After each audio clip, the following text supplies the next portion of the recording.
Hello বন্ধুরা, কেমন আছেন সবাই? আশা করি সকলেই ভালো আছেন। আমরা অনেকেই ফটো এডিট করে থাকি, কিন্তু আমরা কিভাবে ফটোর ব্যাকগ্রাউন্ড রিমুভ করতে হয় সেটা আমরা অনেকেই জানি না।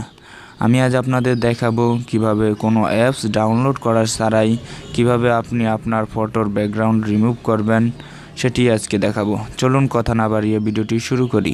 আর ভিডিওটি শুরু করার আগে যে কথা বললেই নয়, আপনি যদি আমার চ্যানেলে নতুন দর্শক হয়ে থাকেন প্লিজ আমার চ্যানেলটি সাবস্ক্রাইব করবেন এবং পাশে থাকা বেল আইকনটি বাজিয়ে দিতে ভুলবেন না।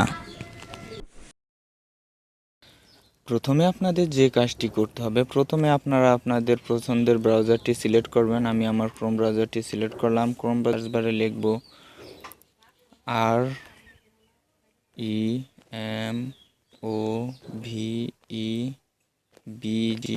REMOVEBG.com removebg.com লিখে সার্চ করব।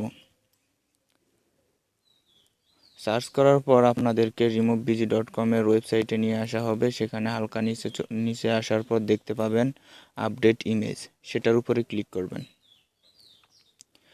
আপডেট ইমেজের উপরে ক্লিক করার পর আপনাকে আপনাদের গ্যালারিতে নিয়ে আসা হবে। আপনারা যে ছবিটার ব্যাকগ্রাউন্ড রিমুভ করতে চান সেই ছবিটার উপরে টিক মার্ক করবেন। করার পর আপনারা ডানে ক্লিক করে দিবেন।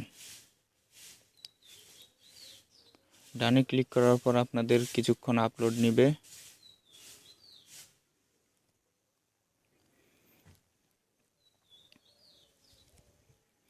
আপলোড নেওয়ার পর আপনারা দেখতে পাবেন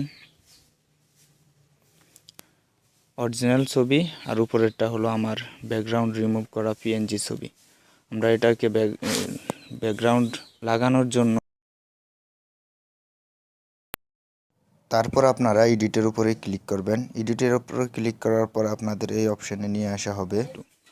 আমরা 2 নম্বরটি রেখে দেব। এখান থেকে দেখতে পাবেন আরও অনেক রকমের ব্যাকগ্রাউন্ড রয়েছে। আপনারা যেই ব্যাকগ্রাউন্ডটা পছন্দ আপনার সেই ব্যাকগ্রাউন্ডটাকে সিলেক্ট করে নেবেন। মনে করেন আমার এই ব্যাকগ্রাউন্ডটি পছন্দ হয়েছে, আমি ব্যাকগ্রাউন্ডের উপরে ক্লিক করলাম। ব্যাকগ্রাউন্ডের উপরে ক্লিক করার পর কিছুক্ষণ লোড নেবে। লোড নেওয়ার সাথে সাথে দেখছেন হয়ে গেছে। আমরা এটাকে ব্যাকগ্রাউন্ড লাগালাম। ওর উপরে কোণে দেখতে পাবেন ডাউনলোডের একটি অপশন রয়েছে, সেটার উপরে ক্লিক করবেন। ক্লিক করার পর আপনার নিচে একটু দেখতে পাবেন ডাউনলোড ইমেজের উপরে ক্লিক করবেন। ডাউনলোড ইমেজের উপরে ক্লিক করলেই আপনার ছবিটি ডাউনলোড হয়ে যাবে। ডাউনলোড হয়ে গেছে। ওপেনের উপরে ক্লিক করলাম। দেখুন আমার ইমেজটি ডাউনলোড হয়ে গেছে। এই ছিল আজকের ভিডিওটি যদি ভালো লাগে করবেন এবং কমেন্ট করে জানাবেন আমার ভিডিওটি কেমন হয়েছে। আর আমার চ্যানেলে নতুন দর্শক হয়ে থাকলে প্লিজ আমার চ্যানেলটি সাবস্ক্রাইব করবেন। ধন্যবাদ।